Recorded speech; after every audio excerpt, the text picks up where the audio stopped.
Сәлем достар, қалайсыздар? Бүгін мен сіздерге Қытайдың 1688 сайтынан заказ берген балалы аналарға арналған рюкзакты көрсетемін. Мен екі түсіне заказ бердім. Міне фиолетовый және темный синий түсі.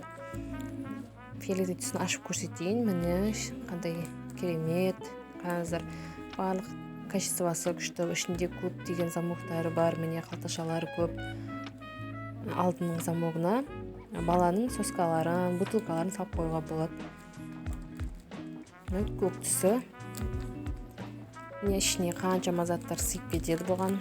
Мен бір штугын 1260 теңгеге алдым. Өз бағасы, сайттағы бағасы. Ал Алматыға дейін келу доставкасы 1137. Сонда бір сумканы мен 2437 теңгеге алдым. Қараңыздар, қандай заттар сыйып кетті. Достар, егер де сіздерде осылай арзан бағада сумка алғыларыңыз келсе, мен Таобао курсыма қатысыңыздар.